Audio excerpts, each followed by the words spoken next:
The cafeteria buzzed with the usual lunchtime chaos. Trays clattered against tables, voices overlapped in a symphony of teenage conversation, and the smell of pizza and French fries hung thick in the air. Sat alone at a corner table near the windows, his sandwich untouched in front of him. He preferred it this way. The solitude gave him space to think, to observe, to exist without the pressure of maintaining conversations he didn't care about.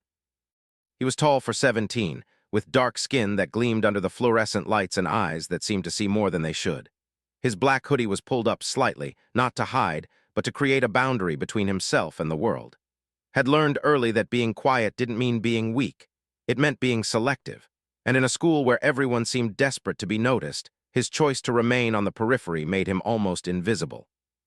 Almost. The cafeteria doors swung open and walked in. She wasn't hard to miss. Her hair caught the light like gold thread, and her smile seemed to brighten whatever space she occupied. She was the kind of girl who existed at the center of everything, surrounded by friends, admired by teachers, and noticed by everyone. Carter was High's golden girl, the junior class president, captain of the debate team, and someone who seemed to glide through life with an ease that found both fascinating and foreign. She grabbed her lunch tray and scanned the room. Her usual table was packed with her friends, all laughing at something on someone's phone. For a moment she stood there, tray in hand, and could see something flicker across her face. It wasn't quite sadness, but it wasn't happiness either. It was something closer to exhaustion. Then her eyes landed on him. Felt the shift in the air before she even started walking. Conversations at nearby tables began to quiet. Heads turned. Carter was moving away from her table, away from her friends, and she was walking directly toward the boy who sat alone every single day. His first instinct was to look behind him to see if there was someone else she was approaching. But there was only the window and the parking lot beyond. When he looked back, she was standing right in front of his table, tray balanced in both hands. That trademark smile softened into something more genuine. "Hi," she said. Her voice was gentle, almost uncertain. Do you mind if I sit here?" Stared at her. Around them, the cafeteria had gone from buzzing to humming. People were watching now, some openly, others pretending not to. He could feel their eyes like pinpricks on his skin. This was the kind of moment that would be dissected in hallway conversations and group texts for days. Carter, asking to sit with. The girl who had everything, approaching the boy who wanted nothing to do with anyone. He should have said no. Every instinct told him that this was a setup, a joke, or at best, some misguided attempt at charity.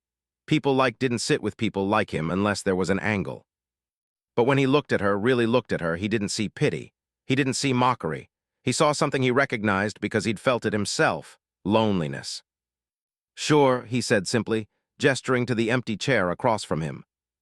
The cafeteria erupted in whispers, set her tray down and slid into the seat, tucking a strand of hair behind her ear. For a few seconds, neither of them spoke. She opened her milk carton and he picked up his sandwich, taking a bite more to have something to do than because he was hungry.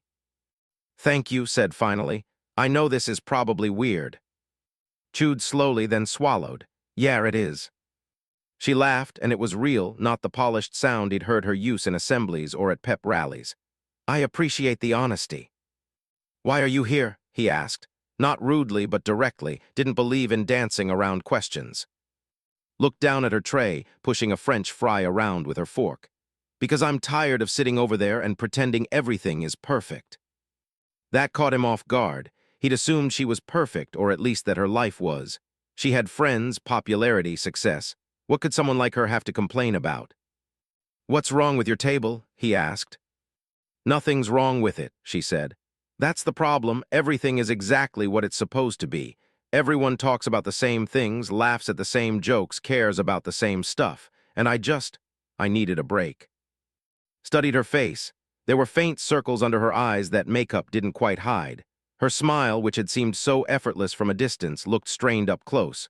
She was tired, genuinely tired. "So you picked the weird loner in the corner," he said. "I picked someone who looked like they wouldn't judge me for wanting to be alone," she corrected. "There's a difference." He couldn't argue with that. For the first time in months, felt something close to curiosity about another person. He said, even though she probably already knew. Everyone knew everyone in a school this size, even if they never spoke. "I know," she said, confirming his suspicion. You're in my English class. You wrote that essay about isolation in modern society that Mrs. read out loud. He remembered. It had been uncomfortable having his words dissected in front of 30 people. But he'd written what he felt, and apparently it had resonated. You actually listened to that? He asked.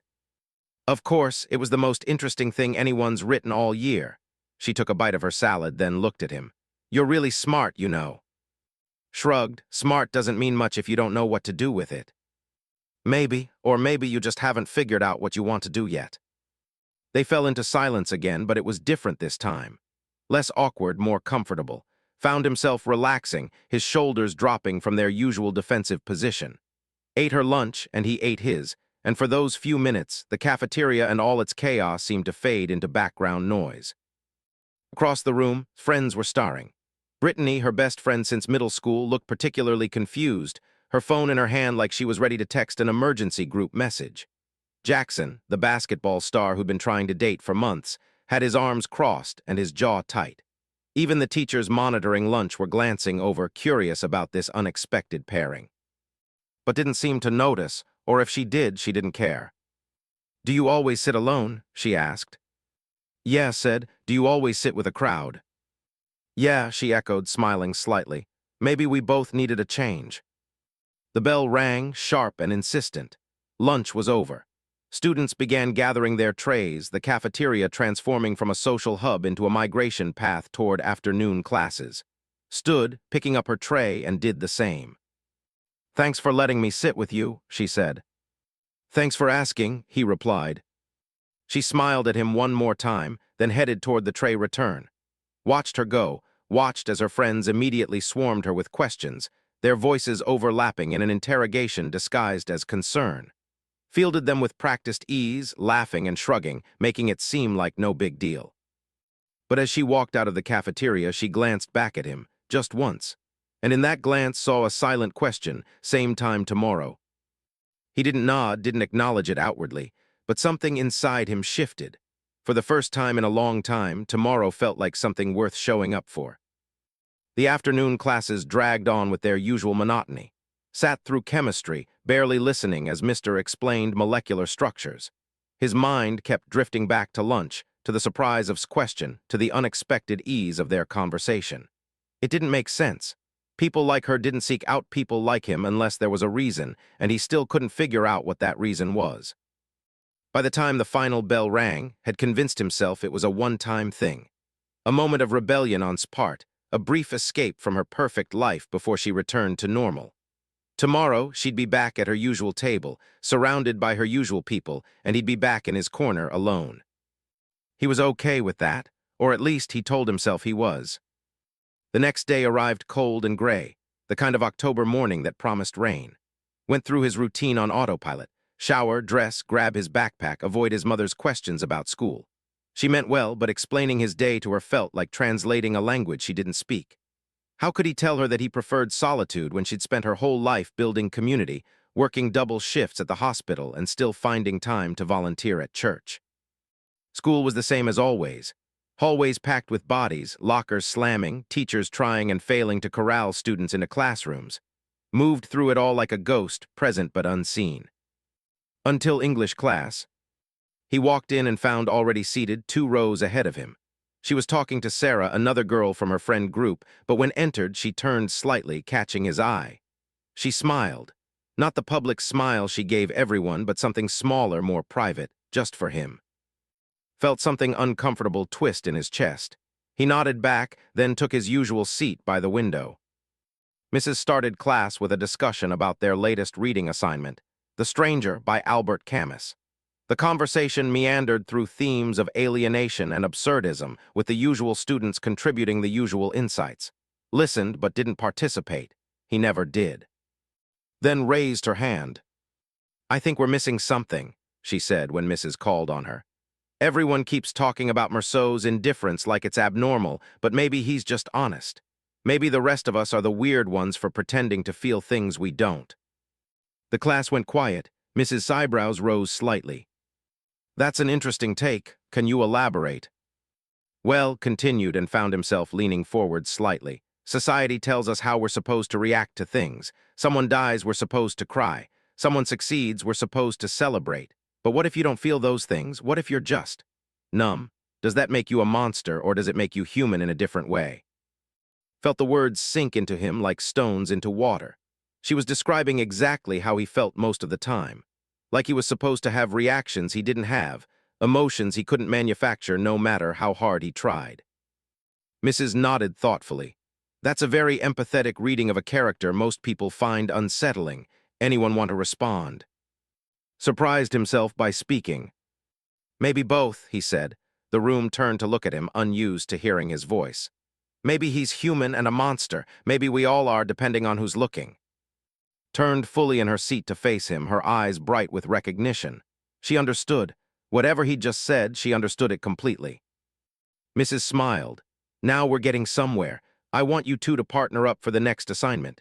You'll be analyzing Camus's philosophy of absurdism and presenting your findings to the class. Felt his stomach drop. Group work. He hated group work, but before he could protest, was nodding enthusiastically. Perfect, she said. We can work on it at lunch. And just like that, lunch together became official. When noon arrived, headed to the cafeteria with a strange mixture of anticipation and dread. He grabbed his usual sandwich, an apple, paid, and made his way to his corner table. He half expected to bail to come up with an excuse to retreat to the safety of her friends. But she was already there, waiting for him. Hey, she said as he sat down. I brought my copy of the book, thought we could start brainstorming. You're serious about this, he said. Why wouldn't I be? Because you could have picked anyone to work with. Sarah, Brittany, any of them would have said yes. Set her fork down and looked at him directly. I didn't want to work with them, I wanted to work with you. Why? Because you're the only person in that class who actually thinks about what we're reading instead of just regurgitating what the internet says. She pulled out her notebook, flipping to a clean page. Plus, you're interesting. I'm really not. See, that's exactly what makes you interesting, she said, pointing her pen at him. You have no idea how rare it is to meet someone who isn't constantly performing. Didn't know what to say to that, so he said nothing. Instead, he pulled out his own notebook and they began to work. What started as an assignment discussion turned into something deeper. They talked about Camus, about absurdism, about the idea that life had no inherent meaning and what that meant for how you chose to live. Had thoughts, real thoughts, not just things she'd memorized for a test. She challenged his ideas, and he challenged hers, and somewhere in the middle they found common ground. Around them, the cafeteria continued its daily drama. His friends kept glancing over, their confusion morphing into something closer to concern. Jackson walked past their table twice, both times slowing down like he wanted to say something, but didn't even look up. Do they bother you? Asked, gesturing subtly toward her usual table. Glanced over, then shrugged. They're my friends, but sometimes friendship feels more like a performance than a connection, you know. He did know. He'd stopped performing years ago, which was why he had no friends, but was still in the middle of it, still playing the part even as it exhausted her. Why don't you just tell them how you feel? He asked. Because they wouldn't understand, she said simply. They'd try to fix it or tell me I'm overthinking or suggest I need to relax. They mean well, but they don't get it. And you think I do? She met his eyes. Yeah, I think you do. The bell rang, ending lunch for the second day in a row. As they packed up their things, touched his arm lightly. Same time tomorrow, she asked. 3 weeks passed, and what had started as an unexpected lunch invitation became a daily ritual. Every day at noon would walk into the cafeteria, bypass her usual table without a second glance, and sit down across from. Sometimes they worked on their Camus project. Sometimes they talked about books, music, or the absurdity of high school social hierarchies. Sometimes they sat in comfortable silence, both of them eating their lunch while watching the chaos unfold around them. Found himself looking forward to lunch in a way he never had before. Was different from what he'd expected. Behind the perfect exterior, she was thoughtful, curious, and surprisingly funny. She made observations about people that were sharp without being cruel, and she listened when he spoke like his words actually mattered. But not everyone was pleased with this development. The whispers had started after that first lunch and had only grown louder. In a school where social currency was everything, his choice to sit with was like watching a celebrity befriend a homeless person. It didn't make sense to anyone, which meant everyone had theories. She's doing it for attention, some said. She's trying to prove she's not like other popular girls. It's for some social experiment, others claimed. Probably for college applications. She's going to write an essay about befriending the lonely kid. Maybe it's a bet, the voices suggested. Maybe her friends dared her to see how long she could pretend to care. Heard the rumors? It was impossible not to. They followed him through hallways, lingered in bathroom stalls, echoed in the careful way teachers looked at him, and when they worked together in class. He tried not to let them bother him. He'd been talked about before, invisible for so long that being visible felt strange even when it was for the wrong reasons. But was taking the brunt of it.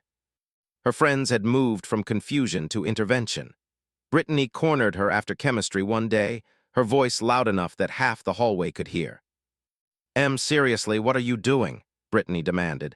You've barely sat with us in weeks. We're worried about you. Shifted her backpack on her shoulder. I'm fine, Britt. I'm just making a new friend. That's not making a friend, that's social suicide, Brittany hissed. People are talking. They're saying you're going through something, that maybe you're depressed or whatever. It's making all of us look bad. Making you look bad. His voice had an edge had never heard before. How exactly does me sitting with someone at lunch affect you? Because we're a group, Em. What you do reflects on all of us. And sitting with that weird kid who never talks to anyone makes it seem like you think you're better than us. Maybe I don't think I'm better, said quietly. Maybe I just think differently. The argument ended there, with Brittany storming off and standing alone in the hallway, her perfect composure finally cracking. Had watched from his locker, too far away to intervene but close enough to see the hurt on her face. He caught up with her before next period. You okay? He asked. Wiped at her eyes quickly, though he'd already seen the tears. Yeah, just friend drama, it's stupid. It's not stupid if it's hurting you. She looked at him, surprised. When did you become the wise one? I'm not wise, I just recognize pain when I see it. He hesitated, then said what had been bothering him for days. You don't have to keep sitting with me. If it's causing problems with your friends, I get it. Is that what you want? She asked. For me to stop sitting with you? No, he admitted, but I don't want to make your life harder. Smiled, though it was sad around the edges. My life has been hard for a long time. I've just been really good at hiding it. Sitting with you is the only easy thing I've done in months. They walked to class together after that, and if people stared, neither of them acknowledged it. The breaking point came during a Friday pep rally. High took its football seriously, and pep rallies were mandatory attendance spectacles of school spirit. The gymnasium was packed, bleachers filled with students sorted by grade, the cheerleaders performing routines while the football team was introduced like conquering heroes. The noise was deafening, the energy manic. Hated pep rallies. He always sat in the back, as far from the action as possible, counting down the minutes until he could leave. Usually sat with the junior class officers in the front row, leading cheers and looking enthusiastic. But today, she climbed the bleachers and sat down next to him. What are you doing? He asked, genuinely shocked. Sitting with my friend, she said simply. Is that okay? Around them, students stared. The junior section down below was in chaos, its empty seat like a missing tooth in an otherwise perfect smile. Brittany was on her phone, probably texting frantically. Jackson was looking up at the bleachers with an expression that mixed confusion and anger. Everyone's watching, said. Let them watch. She pulled out her phone, silenced it, and put it away. I'm tired of performing. The rally continued, but barely paid attention. He was too aware of beside him, too conscious of the stares, too caught up in trying to understand what was happening. This wasn't about lunch anymore. This was making a choice, a public declaration that she valued their friendship more than her reputation. It was terrifying and exhilarating in equal measure. When the rally ended, students flooded toward the exits, and were among the last to leave, waiting for the crowd to thin. As they walked down the bleachers, Jackson was waiting. Can I talk to you? He asked, his voice tight. He didn't even look at. Sure, said. I'll see you later. Nodded and walked away, but he couldn't help glancing back. Jackson was talking animatedly, his hands gesturing, his body language aggressive. stood with her arms crossed, her face unreadable. He didn't see her for the rest of the day. That evening was reading in his room when his phone buzzed. It was a number he didn't recognize, but the message was clear. "Hey, it's got your number from the class roster. Hope that's not weird. Can we talk?" He typed back, "Not weird, what's up?" Her response came quickly. "Jackson basically told me I need to choose between my real friends and you. Said I'm embarrassing myself and everyone associated with me." Stared at the message, anger coiling in his stomach. "What did you say?" "I told him that if my friendship with you embarrasses him, he was never really my friend to begin with." Reread the message 3 times, each time feeling something warm and unfamiliar spreading through his chest. No one had ever chosen him before. No one had ever thought he was worth the cost. "You didn't have to do that," he typed. "Yes, I did," she replied. "You're the only person in this school who talks to me like I'm a person and not a trophy. That's worth keeping." They texted for hours that night, the conversation flowing easily from school drama to deeper things. Told him about the pressure she felt to be perfect, how exhausting it was to maintain an image that didn't feel real. She talked about her parents' expectations, their plans for her future, how sometimes she felt like she was living someone else's life. Shared things he'd never told anyone. About his father who'd left when he was 8, about the anger he'd carried for years, about how solitude had become both his shield and his prison. About how he'd convinced himself he didn't need people, when really he was just scared of being hurt. "We're more alike than anyone would think," wrote. "Two people drowning in different oceans," replied. "Maybe, or maybe we just found a life raft." The weekend passed in a blur of texts and phone calls. By Monday, felt like he knew better than he knew most people. And when he walked into school, he wasn't surprised to see that things had changed. Was no longer sitting with her old friends. Her usual table had closed ranks, Brittany and the others huddled together like they were under siege. A few of them glanced at when she walked past, but none called out to her. The message was clear. She'd made her choice, and there was no going back. If was bothered, she didn't show it. She walked through the hallways with her head high, greeting people who greeted her, ignoring the whispers that followed her like a shadow. When lunch came, she sat down across from like always. "You okay?" he asked. "Honestly, yeah." She opened her lunch bag and pulled out a sandwich. "It's weird, but I feel lighter, like I've been carrying around this weight and I finally put it down." "No regrets?" "None." She took a bite of her sandwich, then smiled at him. "Well, maybe one. I wish I'd done this sooner." Their Camus presentation was scheduled for Wednesday. They'd spent hours preparing, meeting at the library after school, texting late into the night, refining their argument. The thesis was simple but powerful. Absurdism wasn't about nihilism or despair, but about freedom. If life had no inherent meaning, then you were free to create your own. The day of the presentation arrived cold and bright. Dressed carefully that morning, wanting to look presentable. Had texted him early, ready to blow everyone's minds. He'd replied, "As ready as I'll ever be." English class felt different that day. The energy was charged, expectant. Everyone knew about Anne's friendship by now, and everyone was curious to see them work together publicly. Mrs. called them to the front of the room and felt his heart hammering as he stood. Went first, her voice clear and confident as she outlined Camus's philosophy. She explained the myth of Sisyphus, the man condemned to roll a boulder up a hill for eternity, only to watch it roll back down. Most people saw it as a tragedy, she said, but Camus saw it as a triumph. Then took over, his voice quieter but steady. "Sisyphus is free," he said, "because he accepts his fate. He doesn't hope for something different. He doesn't rage against the absurdity. He just lives, and in that acceptance he finds meaning." They went back and forth, building on each other's points, their chemistry obvious. Talked about how society imposed meaning on our lives, while discussed how finding your own meaning was an act of rebellion. They quoted Camus, referenced other philosophers, tied it all back to the novel they'd read. When they finished, the class was silent for a moment. Then Mrs. started clapping and the rest of the class joined in. It wasn't polite applause. It was genuine appreciation. "That was excellent," Mrs. said. "You two work very well together. I hope you'll partner up again in the future." As they returned to their seats, caught eye and grinned. He smiled back, and for the first time in years, he felt proud of something he'd done. After class, students approached them with questions, compliments, and curious looks.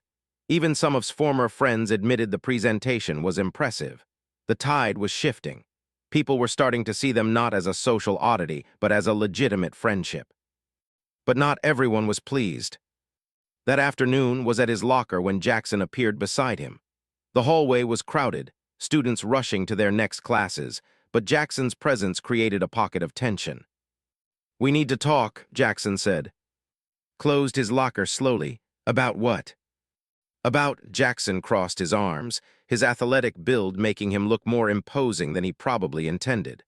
"Look, I don't know what game you're playing, but you need to back off." "I'm not playing any game," said evenly, "and I are friends." "Friends?" Jackson laughed, but there was no humor in it. "Guys like you don't have friends like her. You're using her for something, and when everyone figures it out, she's going to be the one who gets hurt." "You don't know anything about me. I know you're a loner who suddenly has the most popular girl in school hanging on your every word. That seems suspicious to me." Felt anger rising in his chest, hot and familiar. He'd dealt with bullies before, with people who made assumptions based on how he looked or acted. But this was different. This wasn't about him. This was about. "Maybe you should ask yourself why she chose to be my friend instead of staying with you," said quietly. "Maybe the problem isn't me. Maybe it's that you never saw her as a person, just as someone who made you look good." Jackson's face flushed red. "You don't know what you're talking about." "Don't I? Told me about your conversation, about how you said she was embarrassing herself. Real friends don't talk like that. Real friends don't let their friends throw their lives away for some charity case," Jackson shot back. The words stung, hitting closer to his insecurities than Jackson probably knew. But before he could respond, a voice cut through the tension. "That's enough." Was standing a few feet away, her expression cold. Didn't know how long she'd been there, but from the look on her face, she'd heard enough. Jackson started. "No," she interrupted. "You don't get to do this. You don't get to harass my friend and then act like you're protecting me. I can make my own decisions, Jackson, and I've decided that is more important to me than whatever image you're trying to preserve." "You're making a mistake," Jackson said. "The only mistake I made was thinking people like you were actually my friends." Moved to stand beside, a clear signal of where her loyalty lay. "We're done here." Jackson stared at them for a long moment, then shook his head and walked away. The hallway had gone quiet, students pretending not to watch while hanging on every word. Ignored them all, turning to with concern in her eyes. "Are you okay?" she asked. "I should be asking you that," he said. "You just burned another bridge." "It wasn't much of a bridge if it couldn't handle the truth." She touched his arm gently. "Come on, let's get out of here." They left school early that day, neither of them able to face the stares and whispers anymore. Drove them to a coffee shop across town, a quiet place where no one from High would see them. They ordered drinks and sat in a corner booth, the weight of the day finally settling on both of them. "I'm sorry," said. "This is all my fault." "How is any of this your fault?" asked. "Because I'm the reason you're losing your friends. I'm the reason people are talking about you. If I'd just said no that first day, then I'd still be sitting at that table, pretending to be happy, dying a little bit every day." Reached across and took his hand, the gesture surprising them both. "You didn't ruin my life. You saved it. You showed me that I could choose something different, be someone different. That's not something I'll ever regret." Looked down at their joined hands, feeling the warmth of her skin against his. When had this become more than friendship? When had sitting together at lunch turned into late-night phone calls and inside jokes? When had he started looking forward to seeing her every day, not just as a pleasant surprise, but as a necessity? "I don't want you to get hurt because of me," he said quietly. "Then don't push me away," she replied. "That's the only thing that would hurt." They sat there for hours, talking about everything and nothing. About their dreams for the future, about colleges they wanted to attend, about lives they hoped to build. Wanted to study psychology, to understand why people acted the way they did. Wanted to write, to put words to the feelings that lived inside him. "We could end up anywhere," said. "Different states, different worlds." "That's years away," reminded her. "I know, but I want you to know that wherever I end up, I'm grateful this happened. That you happened." Squeezed her hand. "Me too." When finally drove him home, the sun was setting, painting the sky in shades of orange and pink. She pulled up in front of his house, and they sat there for a moment, neither wanting the day to end. See you tomorrow, she asked. Same time, same place, he confirmed. She smiled and he got out of the car, watching as she drove away. His mother was at the window when he walked inside, a knowing look on her face. Who was that? She asked. A friend said. Must be a good friend to make you smile like that. November arrived with a cold snap that turned the world gray and brittle. The trees outside high shed their last leaves, and students huddled in hoodies and scarves, complaining about the early winter. But the season felt alive with possibility. For the first time in his life, he had someone who understood him, someone who chose him every single day. His friendship with had settled into something comfortable but also thrilling. They had their routines now. Lunch together every day, study sessions at the library twice a week, weekend coffee shop visits where they talked for hours. But there were new developments too, small moments that made his heart race in ways he didn't quite understand. The way laughed at his jokes, her whole face lighting up. The way she texted him good morning before school and good night before bed. The way she'd started touching his arm when she talked, casual and natural, like she'd been doing it forever. The way she looked at him sometimes, with an intensity that made him forget how to breathe. Had never had a girlfriend. He'd never even considered the possibility. Romance seemed like something that happened to other people, people who knew how to navigate the complicated dance of feelings and expectations. But lately, he'd caught himself wondering what it would be like to hold his hand for real, not just in that brief moment at the coffee shop. What it would be like to kiss her, to tell her she was beautiful, to be more than just her friend. The thought terrified him, because if he was wrong, if she didn't feel the same way, he'd lose the best thing that had ever happened to him. And that was a risk he wasn't sure he could take. For her part seemed to be going through changes of her own. She'd stopped trying to repair things with her old friends. Brittany and the others had made it clear they considered her friendship with a betrayal and had accepted their decision with a grace that admired. She'd found new friends, quieter people who existed on the fringes of social groups. Maya from art class, David from the school newspaper, from the library. They weren't popular, but they were genuine, and they welcomed without judgment. I like them, told one day at lunch. They were sitting at their usual table, but now Maya and David sat with them, the group small but solid. They don't care about the drama, they just want to talk about things that actually matter. You mean like whether a hot dog is a sandwich? David asked, grinning. He was tall and gangly, with glasses that were constantly slipping down his nose and an enthusiasm for debating ridiculous topics.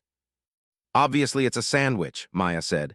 She was small and fierce, with short purple hair and paint perpetually under her fingernails.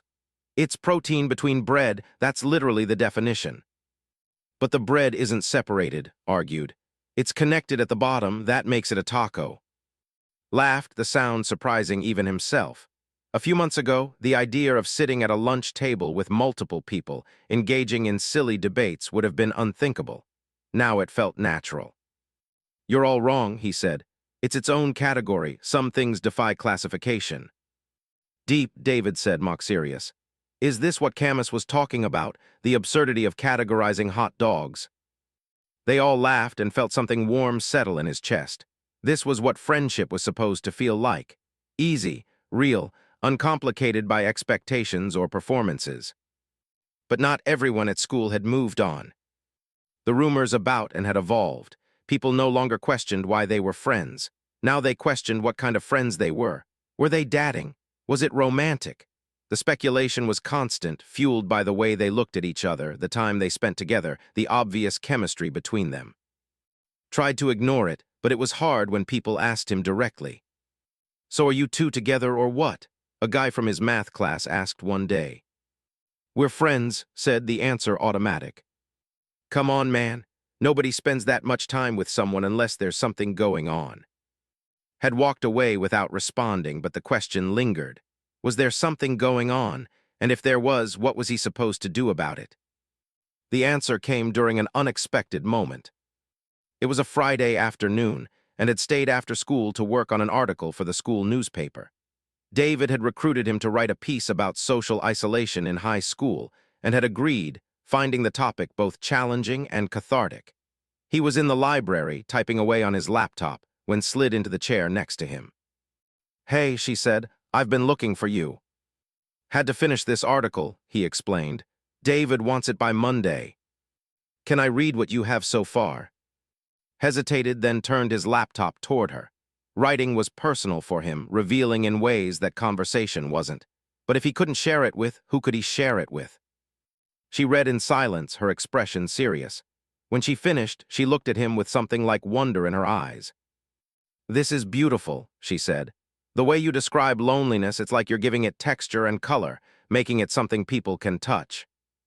"Is that good?" he asked, genuinely uncertain. "It's more than good, it's honest." She turned the laptop back to him. "You should write more, like seriously, you have a gift." "I'm just writing about what I know." "That's what makes it powerful." She was quiet for a moment, then said, "You know what I love about you." His heart stuttered. "What?" "You don't pretend. Everyone else is so busy trying to be someone they're not, but you're just you, completely unapologetically yourself." She smiled. "It's refreshing and kind of inspiring."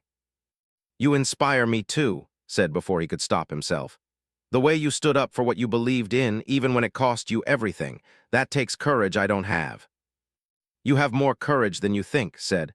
"You chose to be alone rather than fake being someone else. That's brave." They were sitting close now, close enough that could see the flecks of gold in her green eyes. Close enough that if he leaned forward just a little, their faces would be inches apart. The library was nearly empty, the silence broken only by the hum of computers and the distant sound of the janitor's cart in the hallway. His phone buzzed, breaking the moment. She glanced at it and sighed. "My mom, I have to go, dinner with my grandparents." She stood, gathering her things, then paused. "Are you doing anything tomorrow?" "Not really, why?" "There's an art exhibit downtown. Maya told me about it, want to come with me." Had never been to an art exhibit in his life. He had no idea if he'd even like it. But the thought of spending more time with, outside the structure of school, made him say yes immediately. "Sure, what time?" "I'll pick you up at 2. "Sounds good."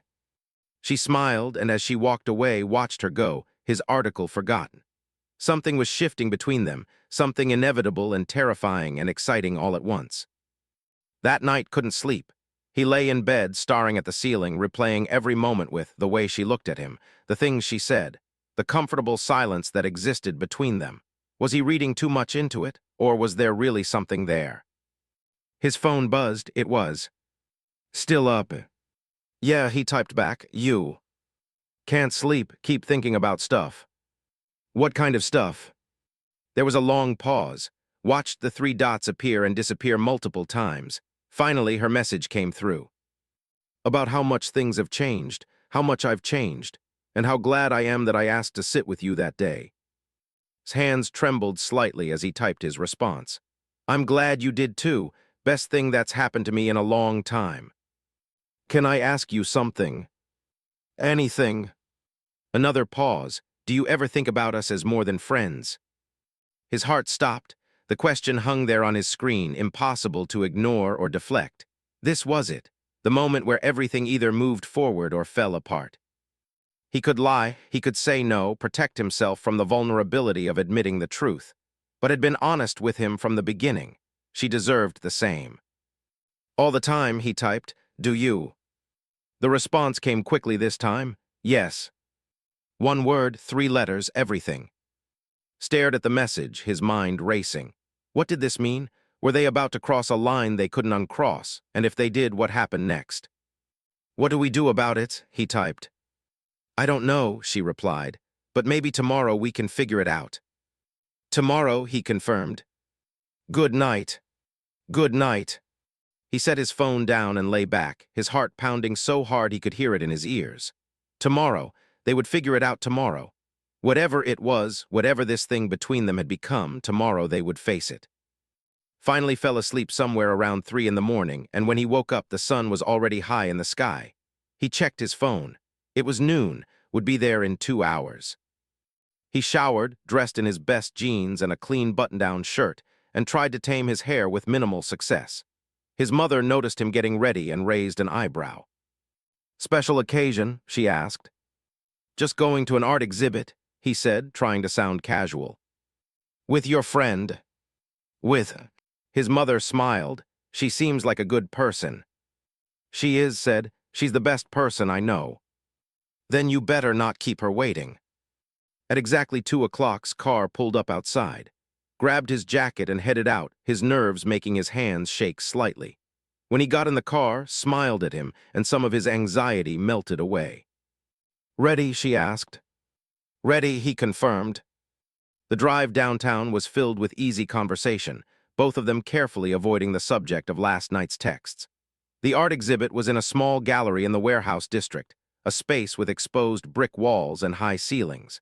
Maya had recommended it, saying the artist explored themes of isolation and connection, which seemed almost too perfect given everything happening between and.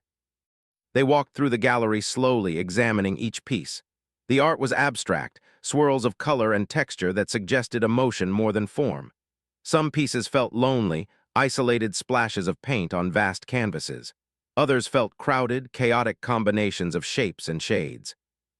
"What do you think?" asked, standing in front of a particularly striking piece. It showed two distinct color patterns on opposite sides of the canvas, separated by empty space but with small tendrils of paint reaching across the gap, not quite touching. "I think it's about the space between people," said. "How sometimes you can be close to someone and still feel separated, and how brave you have to be to bridge that gap." Turned to look at him.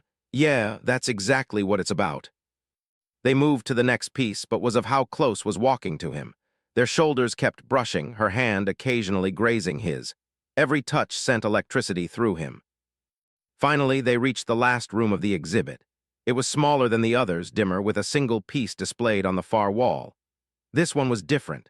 Instead of abstract shapes, it showed two clear silhouettes facing each other, their hands almost touching, the space between them filled with galaxies and stars. "It's beautiful," whispered. "It is," agreed, but he wasn't looking at the painting. He was looking at her. Turned and caught him staring. For a moment, neither of them moved. The gallery was empty except for them, the silence heavy with everything unsaid. I said softly. He replied, "I need to tell you something." His heart raced. "Okay. That first day when I asked to sit with you, I told you it was because I needed a break from my friends. And that was true, but it wasn't the whole truth." She took a breath. "I'd been watching you for weeks before that. The way you sat alone, the way you seemed completely comfortable with yourself. I was fascinated by you, and maybe a little envious." Didn't know what to say, so he stayed quiet, letting her continue. "And then I sat down and you were exactly what I hoped you'd be. Real, honest, interesting, and the more time we spent together, the more I realized that I wasn't just fascinated anymore. I was falling for you." The words hung in the air between them, as significant as the space between the silhouettes in the painting. "I'm terrified," she admitted, "because I've never felt this way about anyone, and I don't want to lose you if this doesn't work. But I also can't keep pretending that we're just friends when I want so much more than that." His mind was spinning. Carter, the girl who could have anyone, was standing in an art gallery telling him she was falling for him. It didn't feel real. It felt like something from a movie or a dream or someone else's life. But it was his life, and she was here, vulnerable and honest, waiting for him to say something. "I'm terrified too," he finally said. "I've never done this before, any of this. I don't know how to be someone's boyfriend or how to do romance or any of it. But I know that when I'm with you, I feel like myself, the best version of myself. And I've been falling for you too, since probably that first lunch, if I'm being honest." She smiled, and it was like the sun breaking through clouds. "Really? Really? So what do we do now?" Took a breath, gathering every ounce of courage he had. Then he reached out and took her hand, properly this time, lacing his fingers through hers. "I think," he said, "we stop being scared and start being honest about what this is." "And what is this?" she asked, stepping closer. "I don't know yet," he admitted, "but I want to find out with you." Squeezed his hand. "I want that too." They stood there in the small gallery room, holding hands in front of a painting about connection, and for the first time in his life, felt truly connected to another person. Not just friends, not just allies in navigating the chaos of high school, but something deeper, something that had the potential to become anything they wanted it to be. "Can I kiss you?" asked, her voice barely above a whisper. His answer was to lean in and close the distance between them. The kiss was soft and tentative, neither of them quite sure what they were doing. But it was also perfect in its imperfection, a first kiss between two people who had found each other against all odds. When they pulled apart, both of them were smiling. That was nice, said. Yeah, agreed, really nice. They left the gallery hand in hand, stepping out into the afternoon sunlight. The world looked different somehow, brighter and more vivid, or maybe was just seeing it through new eyes. So, said as they walked to her car, I guess this means we're dadding now. I guess it does, said. Is that okay? It's more than okay. She unlocked the car, but instead of getting in, she turned to face him. You know people are going to talk even more now, right? The rumors are going to get worse. Let them talk, said. I don't care what anyone thinks, not anymore. When did you get so brave? Asked, smiling. I learned from the best, he replied. They drove back to his house, talking about everything and nothing, their hands linked across the center console. When pulled up to his curb, didn't want the day to end. Thank you, he said, for today, for everything. Thank you, replied, for taking a chance on me. You took a chance on me first, he reminded her. Best decision I ever made. Leaned over and kissed her again, this time with more confidence. When they pulled apart, both of them were grinning like idiots. Text me when you get home, he asked. Always, she promised. He got out of the car and watched her drive away, his heart full in a way it had never been before. His mother was waiting inside, her knowing smile firmly in place.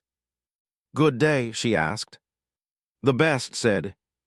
That night, lying in bed with his phone lighting up with messages from, thought about how much his life had changed in just a few months.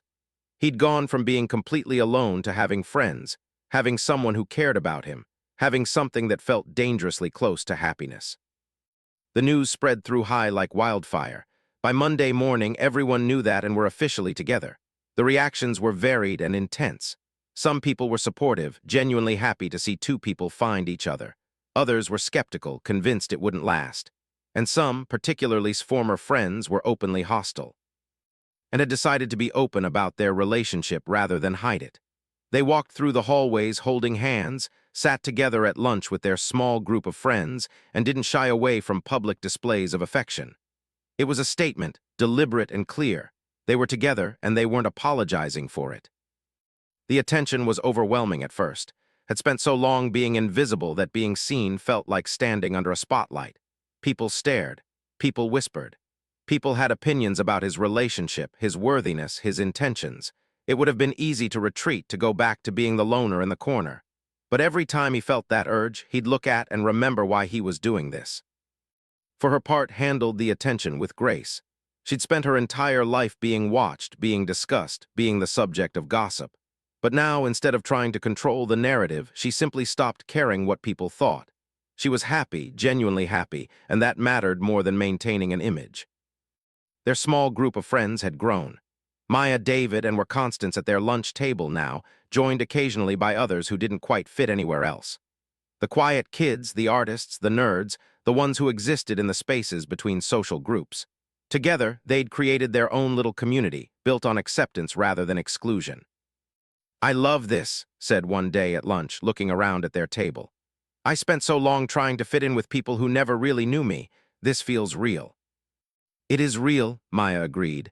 She was working on a sketch in her notebook while she ate, her purple hair falling over her face. No performance required. Just bring your weird self and we're good, David added, grinning. Smiled, watching laugh with their friends. She looked lighter these days, less burdened by the weight of expectations. The dark circles under her eyes had faded. Her smile reached her eyes more often. Being herself, being free to choose her own path, had transformed her. But not everything was perfect. His parents had found out about her relationship with, and they weren't pleased. Had come to school one morning with red eyes, clearly having cried. When asked what was wrong, she'd pulled him aside and explained. They think I'm throwing my life away, she said, her voice tight with frustration. My dad actually said that dating someone like you would hurt my chances of getting into a good college, like who I date determines my worth. Felt anger flare in his chest, but also something darker. The old familiar voice that said he wasn't good enough, that people like him didn't deserve people like. Maybe they have a point, he said quietly. His head snapped up. Don't you dare think you're not good enough. My parents are wrong. They're so focused on image and status that they've forgotten what actually matters. What matters? Asked. This, she took his hand. Us being happy, being real, that matters more than anything they're worried about. But if I'm causing problems between you and your family, you're not causing anything, interrupted. They are, by being small-minded and judgmental, and I'm not going to let their prejudices dictate my life. She'd stood up to them, she told them that was important to her, that he made her happy, that their approval wasn't required. The conversation had ended with her father storming off, and her mother giving her a disappointed look that cut deeper than any words. "Are you going to be okay?" asked. "I don't know," admitted, "but I know I'm not going to give you up just because they can't see what I see." Pulled her into a hug right there in the hallway, not caring who saw. "Thank you," he whispered, "for fighting for us." "Always," she whispered back. The incident with his parents marked a turning point. Became more determined to prove that she could make her own choices. She threw herself into her schoolwork with renewed intensity, determined to show that her relationship with didn't distract her but motivated her.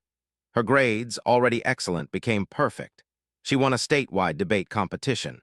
She started a peer counseling program at school that earned praise from administrators. She was proving that she could be both in love and successful, that the two weren't mutually exclusive. Inspired by her example, started pushing himself too. He joined the school newspaper officially, writing articles that gained attention for their honesty and insight. He submitted a short story to a national writing contest that Maya had told him about. He even started tutoring other students in English, using his understanding of literature to help them see beyond the surface of what they were reading. For the first time in his life, had a vision of his future that excited him. He could see himself as a writer, telling stories that mattered, giving voice to the lonely and the overlooked. And he could see beside him, whatever path she chose, their futures intertwined but not dependent. But high school has a way of testing relationships, and theirs was about to face its biggest challenge yet. It started with a school project. Mrs. assigned a group project worth 30% of their grade, a comprehensive analysis of a major American novel. Students were allowed to choose their own groups, and naturally, and plan to work together. But Mrs. had other ideas. "I want you to work with people outside your comfort zone," she announced. "So I'm assigning partners randomly." The class groaned, felt his stomach sink as Mrs. read off pairs. When she got to his name, she paused. "You'll be working with Jackson." The class went silent. Everyone knew the history there, the confrontation in the hallway, the bad blood. His face went pale, and Jackson looked equally unhappy, felt anger rising but kept his expression neutral. And Mrs. continued, "You'll be working with Brittany." It was like the universe had decided to test them both. After class and walked to lunch together, both of them processing what had just happened. "This is going to be awful," said. "Jackson can barely look at me without scowling. How are we supposed to work together for a month?" "At least you don't have to work with someone who thinks you're corrupting her best friend," pointed out. "Brittany is going to make my life hell." They sat down at their usual table, and Maya immediately picked up on their mood. "What happened?" she asked. Explained the situation. David whistled low. "That's rough, really knows how to stir the pot." "Maybe she's trying to force us to work through our conflicts," suggested. She was quiet most of the time, but when she spoke, it was usually something thoughtful, like some kind of social experiment.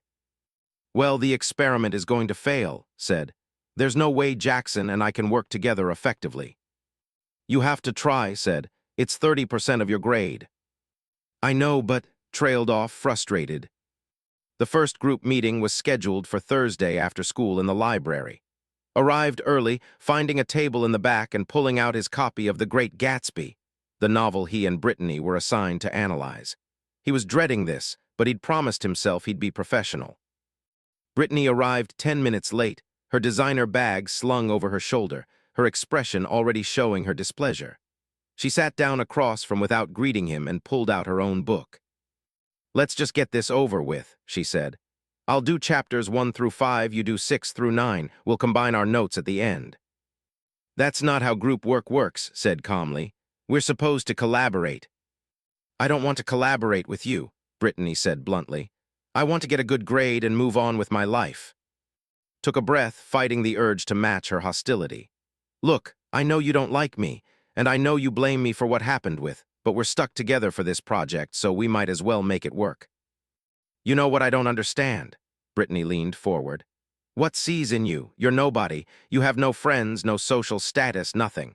And somehow you convinced the most popular girl in school to throw away everything for you. I didn't convince her to do anything, said. Made her own choices. She made stupid choices, Brittany snapped. She had everything and she gave it all up to be with you. Do you have any idea how selfish that is? Selfish, felt his temper rising. She was miserable sitting at your table, pretending to be someone she wasn't. How is choosing to be happy selfish? Because she wasn't just choosing for herself. Brittany's voice rose, attracting looks from other students in the library. She was part of a group. We looked out for each other, and then she decided we weren't good enough anymore. That's not what happened. Then what did happen? Because from where I'm sitting, you showed up and changed. She stopped caring about the people who'd been there for her for years. She stopped caring about her reputation, her future, everything. All because of you. Stared at Brittany, seeing the hurt beneath her anger. This wasn't really about him. This was about feeling abandoned, about watching a friendship dissolve and not understanding why. She didn't stop caring about you, said quietly. She started caring about herself. There's a difference. Brittany looked away, her jaw tight. Whatever, can we just do this project? They worked in tense silence for an hour, both of them taking notes on the novel, neither attempting conversation beyond the necessary. When they finally packed up, felt exhausted in a way that had nothing to do with the work. Meanwhile, his first meeting with Jackson wasn't going much better. They'd met in an empty classroom, the air between them thick with unspoken resentment. Jackson had barely said hello before diving into the work, his tone clipped and professional. They were analyzing To Kill a Mockingbird, a novel about prejudice and moral courage, which felt almost ironic given their situation. I'll write the introduction and conclusion, Jackson said. You handle the body paragraphs. We should outline it together first, suggested. Make sure we're on the same page. Jackson sighed. Fine, what's the thesis? They debated the thesis for 20 minutes, neither willing to concede to the other's interpretation. Argued that the novel was primarily about the loss of innocence, while Jackson insisted it was about the importance of moral courage. Both were valid interpretations, but neither would budge. This is impossible, finally said. We can't even agree on what the book is about. Maybe if you actually listened instead of assuming you're always right, Jackson started. I am listening, interrupted. You're the one who's being stubborn because you're still mad about everything. You're right, I am mad, Jackson said. You want to know why? Because you were supposed to be my friend. We were supposed to go to homecoming together, maybe start dating. Everyone expected it, and then you threw it all away for some guy you barely knew. I barely knew him then, said. I know him now, and he's worth more than any expectation or assumption about what I'm supposed to do. That's exactly what I mean, Jackson said, frustrated. You used to care about what people thought. You used to be part of something bigger than yourself. Now you're just and isolated from everyone else. We're not isolated, we have friends. You have a little group of misfits who sit in the corner, Jackson said dismissively. That's not the same as being part of the school community. Felt anger boiling in her chest. You know what, Jackson? I'd rather sit in the corner with people who actually care about me than be in the middle of the room with people who only care about my image. The argument escalated from there, both of them saying things they'd regret later. By the time they left, they hadn't made any progress on the project, and their relationship had somehow gotten worse. That night and talked on the phone for hours, both of them venting about their respective partners. Brittany acts like I kidnapped you, said, like you didn't have a choice in any of this. Jackson is the same way, replied. He keeps talking about what I'm supposed to do like I'm following some script and I've gone off book. How are we going to survive a month of this? I don't know, but we have to try. If we let this project destroy our grades, we're proving them right, that our relationship is a distraction. It's not a distraction, said firmly. If anything, you motivate me to do better. Same here, which is why we can't let them win. The next few weeks were brutal, and Brittany met twice a week, their interactions remaining coldly professional. They were producing good work, their analyses of Gatsby sharp and insightful, but the atmosphere was toxic. Brittany made passive-aggressive comments about his writing style, bit back responses to her assumptions about his intelligence. And Jackson's meetings were even worse. They argued about everything, their project progressing in fits and starts. Twice, they almost gave up entirely, considering asking Mrs. to reassign partners, but both were too proud to admit defeat. The strain was starting to show, and time together became dominated by complaints about their partners. Their conversations, once wide-ranging and deep, narrowed to focus on the stress of the project. They were still affectionate, still clearly in love, but the easy joy of their relationship was being tested. It came to a head during one particularly awful meeting between and Brittany. They were in the library, arguing about the symbolism of the green light in Gatsby. Brittany insisted it represented impossible dreams, while thought it was about the corruption of the American dream. The argument had grown heated, both of them raising their voices until the librarian came over to quiet them down. "This is ridiculous," Brittany said after the librarian left. "We can't even discuss a stupid light without fighting." "Because you won't listen to other interpretations," shot back. "No, because you're impossible to work with. Was right about you." "Froze, what do you mean?" Brittany seemed to realize she'd said something she shouldn't have, but it was too late to take it back. "Nothing, forget it." "No, what did say about me?" Brittany sighed. "She didn't say anything bad, just that you could be stubborn sometimes, that you had strong opinions and didn't like to compromise." "When did she say this?" "Weeks ago. We were still talking then before everything fell apart completely. She was venting about some argument you'd had. It was nothing, couples argue. But couldn't let it go. The idea that had been complaining about him to Brittany, her former friend, bothered him more than he wanted to admit. After the library session, he texted, "Can we talk?" She called him immediately. "What's wrong? You sound upset." "Brittany said you told her I was stubborn and difficult to work with." There was a pause. "That was weeks ago. We'd had a fight about something stupid and I was frustrated. I was venting to a friend, which is what people do." "But why would you vent to Brittany about me? She hates me." "She was still my friend then, and I didn't know she'd use it against you." His voice carried a note of frustration. "Are you seriously mad about this?" "I'm not mad, I'm just, I don't know, confused." "Confused about what?" "About whether you actually feel that way, whether I really am difficult to work with." Was quiet for a moment. "Sometimes you are stubborn, so am I. We're both opinionated people, which is part of why we work. But sometimes it means we butt heads. That's normal." "I guess." Hay's voice softened. "This project is stressing both of us out. Let's not let it stress us out about each other too, okay? Brittany and Jackson are trying to get in our heads, and we can't let them." Knew she was right, but the seed of doubt had been planted. For the first time since they'd started dating, he wondered if they were as compatible as he'd thought. The final week of the project arrived, bringing with it a deadline and mounting pressure. And Brittany had their paper mostly written, but it needed editing and polish. And Jackson were behind schedule, still arguing about fundamental interpretations. Mrs. announced that each pair would have to present their findings to the class, adding another layer of stress. And Brittany would have to stand in front of everyone and pretend to be a cohesive team, and Jackson would have to do the same. The presentations were scheduled for Friday. Wednesday night stayed up until 2 in the morning perfecting their paper, making sure every argument was airtight, every citation correct. He wanted this to be good, wanted to prove that even working with someone who despised him, he could produce excellent work. Thursday after school, he and Brittany met one last time to rehearse their presentation. They divided it evenly, each taking half the material. They practiced twice, their delivery wouldn't but adequate. "This is as good as it's going to get," Brittany finally said. "Agreed." She started packing up her things, then stopped. "Can I ask you something?" "Sure." "Do you really love her?" The question caught off guard. "Yeah, I do." Brittany nodded slowly. "She told me she loves you too, last week when we ran into each other in the bathroom. I asked her if she was happy and she said she was, that you made her happy." Didn't know what to say. Brittany looked at him, really looked at him, for the first time in weeks. "I still don't get it," she admitted. "I don't understand what she sees in you or why she threw everything away, but I guess if she's happy, that's what matters, even if I hate how it happened." "I never wanted to come between you two," said. "I know, and she didn't either, but she did, and now we're here." Brittany stood. "Good luck tomorrow." "You too."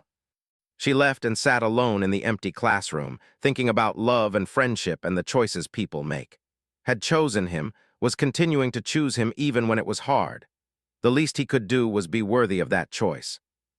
Friday arrived, bright and cold. Wore his best shirt, wanting to look presentable for the presentation. He met before first period, and she looked as nervous as he felt. "Ready for this to be over?" she asked. "More than ready." They kissed quickly, a promise that whatever happened today, they'd face it together. Then they went to their respective classes, preparing for the presentations that would determine whether their hard work had been worth it. And Brittany presented first. They stood at the front of the room, their paper projected behind them, and delivered their analysis of Gatsby. It was good, maybe even great. Their arguments were clear, their evidence strong, their interpretations insightful.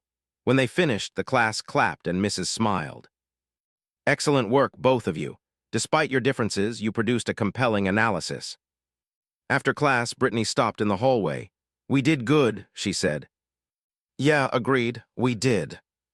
It wasn't friendship, it probably never would be, but it was mutual respect earned through working together despite everything, and that was enough. And Jackson's presentation was in the afternoon. Waited anxiously, hoping it had gone well.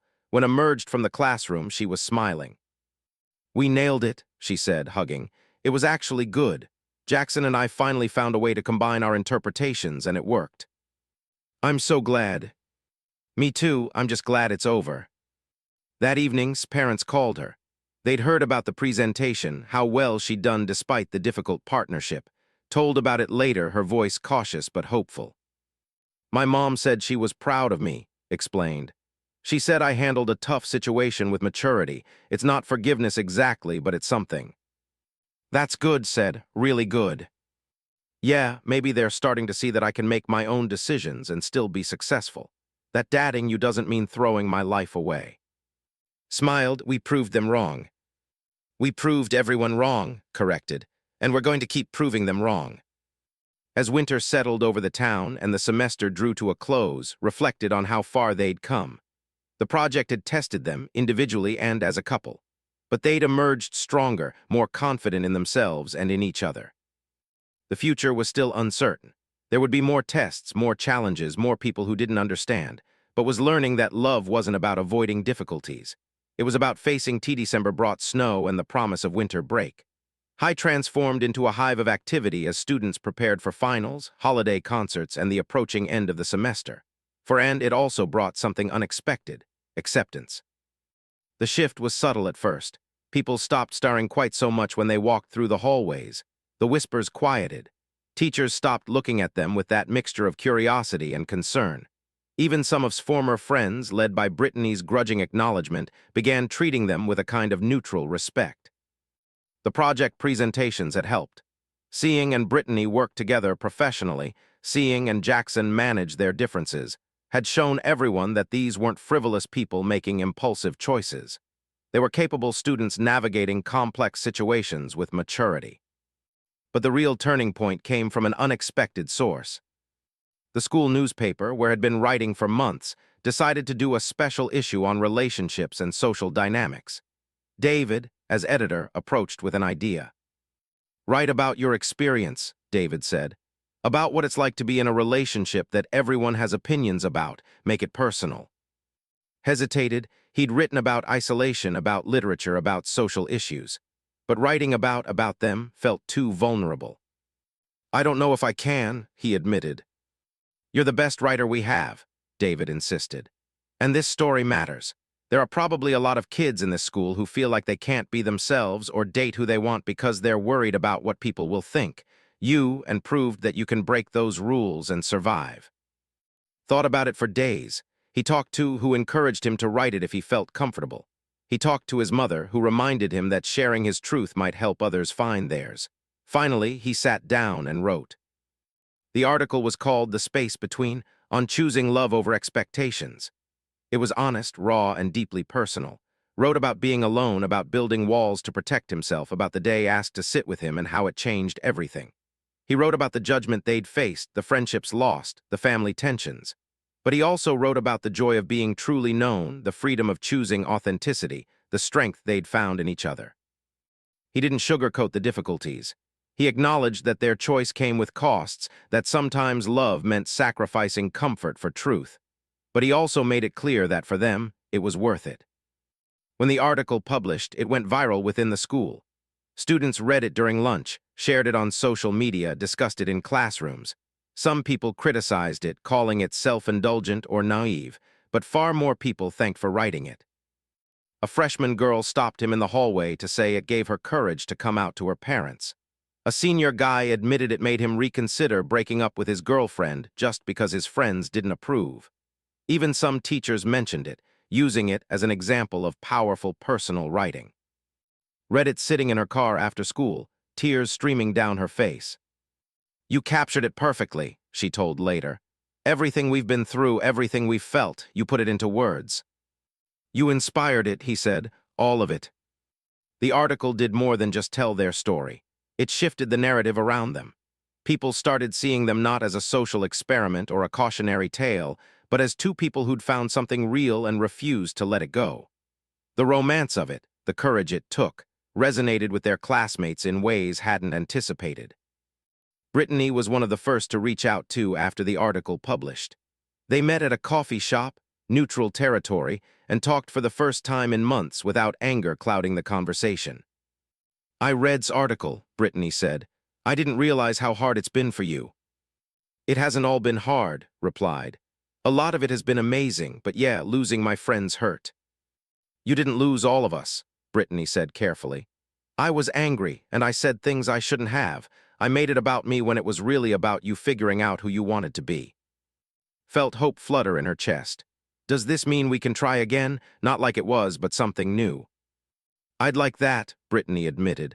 "I miss you, and after working with I get it a little more, he's not what I thought he was." "What did you think he was?" "Some loner taking advantage of you, but he's actually pretty smart, and he clearly loves you, the way he writes about you in that article." Brittany smiled. "That's real." "It is," agreed. "It's the most real thing in my life." They didn't become best friends again overnight. Too much had happened for that, but they started rebuilding slowly, carefully. Brittany joined their lunch table sometimes, bringing Sarah and a few others.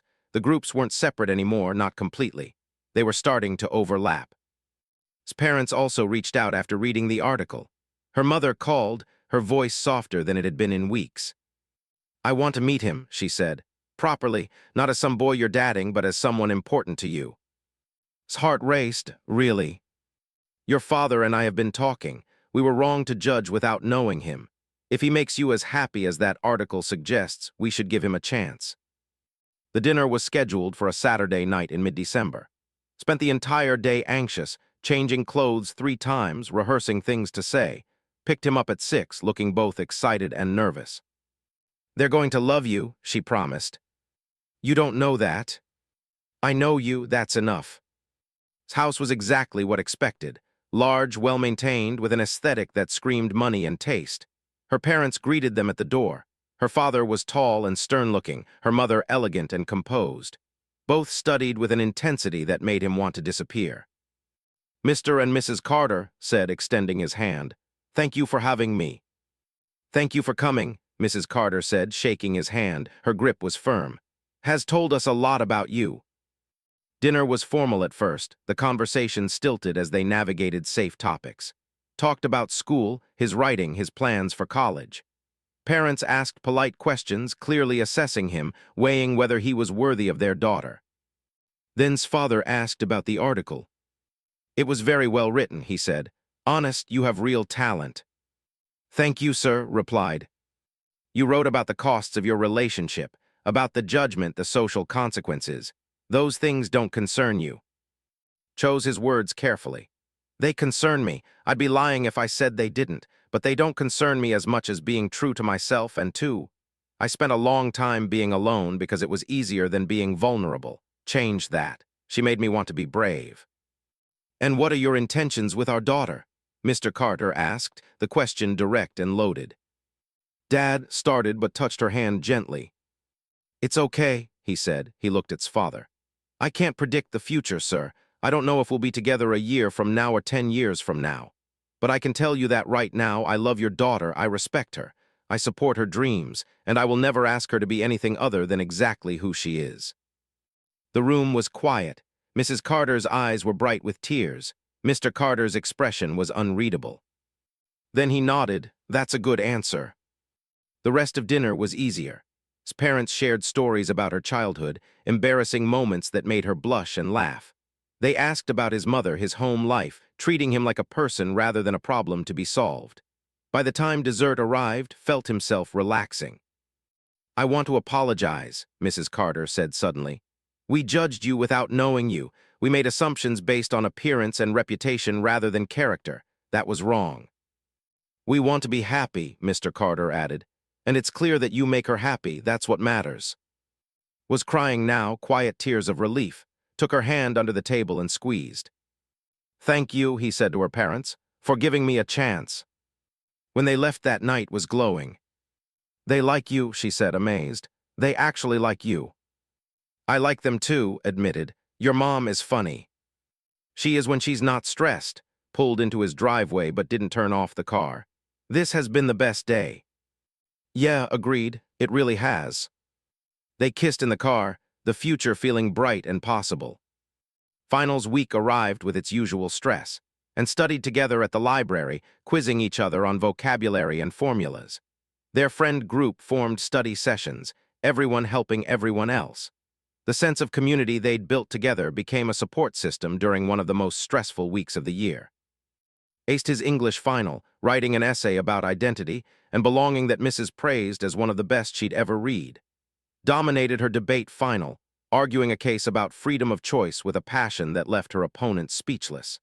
They celebrated with their friends at a diner, eating too many fries and laughing about stupid things. The last day before winter break, the school held its annual assembly. Awards were given out for academic achievement, athletic excellence, and community service. Sat in the bleachers with and their friends, half listening to the speeches. Then the principal announced a new award, the Student Voice Award, given to a student who used their platform to speak truth and inspire others. "This year's recipient wrote an article that moved our entire school community," the principal said. "An article about courage, authenticity, and the power of choosing love. Please come down." Froze was grinning, tears in her eyes. Their friends were cheering. Around the gym, students were clapping, some standing. Even Brittany and Jackson were applauding. He walked down the bleachers in a daze, accepting the plaque from the principal, standing in front of the entire school for the first time in his life. The spotlight he'd avoided for so long was now directly on him, and instead of feeling exposed, he felt seen. "Speech," someone yelled. Others picked up the chant. "Speech, speech." Looked at the principal, who nodded encouragingly. He stepped up to the microphone, looking out at hundreds of faces. "I don't really know what to say," he started. "A few months ago, I was sitting alone at lunch, convinced that being alone was safer than being known. Then someone asked to sit with me, and everything changed." He found in the crowd, her face glowing with pride. "Taught me that being yourself is worth the cost. That love, real love, is about seeing someone completely and choosing them anyway. This award isn't just mine. It belongs to everyone who's ever felt like they didn't fit, whoever had to choose between comfort and truth. You're not alone, and your voice matters." The applause was deafening. As walked back to his seat, students he'd never spoken to reached out to touch his shoulder to tell him good job. When he reached, she pulled him into a hug. "I'm so proud of you," she whispered. "I couldn't have done any of this without you," he whispered back. Winter break was 2 weeks of peace. Spent time with his mother, helping her with holiday preparations, talking to her about his year. She listened to everything about his friends, about the award. When he finished, she hugged him tight. "You've grown so much," she said. "I'm proud of the man you're becoming." He spent time with two, going to movies, walking through downtown looking at holiday lights, sitting in coffee shops talking about everything and nothing. They exchanged gifts on Christmas, gave him a leather-bound journal for his writing, and he gave her a necklace with a small book charm. "For all the stories we've shared," he said as he fastened it around her neck. "And all the ones we'll create together," she added. On New Year's Eve, their friend group gathered at Maya's house. Her parents were out of town, and she'd invited everyone for a low-key celebration. They played board games, watched movies, and counted down to midnight together. When the clock struck 12 and kissed, surrounded by friends who accepted them completely. It was perfect, a moment of pure happiness. "This year changed my life," said later, sitting on Maya's porch with both of them wrapped in a blanket against the cold. "Mine too," agreed. "What do you think next year will bring?" "I don't know, but whatever it is, we'll face it together." Leaned her head on his shoulder. "Promise." "Promise." When school resumed in January, the energy was different. The article, the award, the acceptance from parents, all of it had its relationship in the eyes of the school. They were no longer a scandal or a curiosity. They were just, and a couple who'd overcome obstacles and come out stronger. Mrs. pulled aside after English class one day. "I wanted to tell you something," she said. "When I assigned those project partners, I knew it would be difficult for everyone involved, but I also knew that if anyone could handle it, it was you and." "You did that on purpose?" asked, surprised. "Sometimes we need to be challenged to discover our strength," she said. "You both rose to the occasion, and you produced some of the best work I've seen in 20 years of teaching." Thought about that conversation for days. The challenges he and had faced, the tests of their relationship, hadn't been random. They'd been opportunities to prove to themselves and others that what they had was real. And they'd succeeded. Senior year loomed ahead with college applications and big decisions, but felt ready for it. He had friends. He had confidence in himself that he'd never possessed before. One Saturday in late January, and drove to a lookout point outside town. They sat on the hood of her car, looking out at the city below, talking about their dreams. "Where do you want to go to college?" asked. "Somewhere with a good writing program," said. "Maybe New York or California, somewhere I can tell stories that matter." "I want to stay close to you," admitted, "wherever we end up." "We'll figure it out," assured her. "We've figured out everything else." They sat in comfortable silence, watching the sun set over the city. Thought about how far he'd come, from the lonely boy who sat in the corner to someone who believed he deserved love and connection. Had given him that. But more importantly, she'd shown him how to give it to himself. "Thank you," he said suddenly. "For what?" "For asking to sit with me that day. For choosing me when it would have been easier not to. For showing me that I was worth knowing." Turned to face him, her eyes serious. "You were always worth knowing. I just got lucky enough to figure that out first." "I love you," he said. He'd said it before, but it felt important to say it again to make sure she knew. "I love you too," she replied, "more than I knew was possible." They kissed as the sun disappeared below the horizon, the city lights beginning to glow in the dusk. Tomorrow would bring new challenges, new obstacles to overcome, but they'd face them together just as they'd faced everything else. Because sometimes, the best things in life start with a simple question. "Can I sit with you?" And sometimes, the bravest thing you can do is say yes. And story didn't end there, of course. They went on to face college applications and long-distance relationships and all the complications that come with growing up. But the foundation they'd built, the courage they'd shown in choosing each other, remained constant. Years later, when people asked how they met, they always told the same story. About a girl who asked to sit with a lonely boy. About a boy who said yes when he could have said no. About two people who found each other in the cafeteria of High and changed each other's lives. It was a simple story, really, but the best ones usually are. Went on to become a writer, publishing essays and eventually novels about identity, belonging, and the courage it takes to be yourself. Became a therapist, helping young people navigate the complexities of relationships and self-discovery.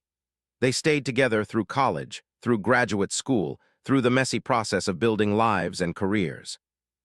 They got married in a small ceremony, surrounded by friends old and new. Maya was maid of honor, David was best man. Even Brittany attended, having fully reconciled with over the years. Jackson sent a card, wishing them well, having found his own path to happiness. Their wedding vows were simple but profound. Promise to always see completely, to never ask her to be anything other than herself.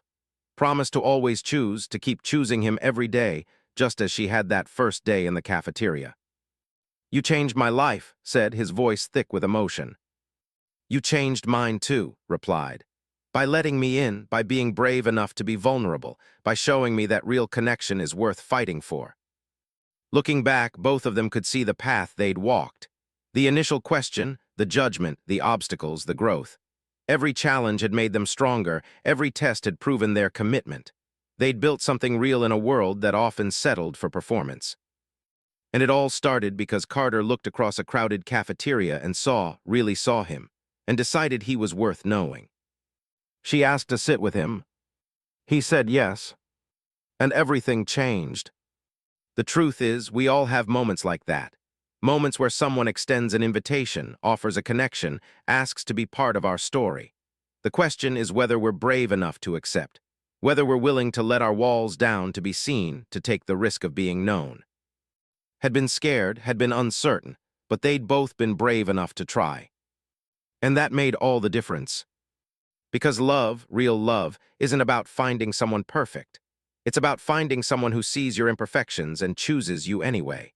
It's about being vulnerable enough to let someone in, brave enough to show them who you really are. It's about sitting at a lunch table and having a conversation that changes everything. It's about saying yes when fear tells you to say no. It's about trusting that being yourself, completely and unapologetically, is enough. Learn that, and together they built a life on that truth. Years after graduation, published his first novel. It was dedicated to, with a simple line, "For the girl who asked to sit with me and changed my life forever." Read it in their small apartment, tears streaming down her face, remembering that scared 17-year-old girl who'd been drowning in expectations and decided to choose something real instead. "Do you ever regret it?" asked her once. "Giving up your social status, your old friends, everything." Looked at him like he'd asked the most ridiculous question in the world. "Not for a second," she said. "I'd choose you every time. In every lifetime, in every version of this story, I'd walk across that cafeteria and ask to sit with you. Even knowing how hard it would be. Especially knowing how hard it would be, because the hard things are the ones worth doing." They sat together in their apartment, holding hands, thinking about the journey they'd taken. From that first awkward lunch to this moment, years later, still together, still choosing each other every day. It hadn't always been easy. There were still challenges, still obstacles to overcome. Life didn't stop throwing complications at them just because they were in love. But they'd learned something important in that high school cafeteria, something that carried them through every difficulty. They'd learned that being truly seen, truly known, was worth any cost. They'd learned that authentic connection was rare and precious and worth protecting. They'd learned that sometimes the bravest thing you can do is simply show up as yourself and let someone else do the same. And they'd learned that love, real love, starts with a question. "Can I sit with you?" The answer for and had always been yes. And it always would be hem together, choosing each other even when it was hard, and trusting that what you'd built was strong enough to withstand the storms. It was terrifying, but it was also wonderful.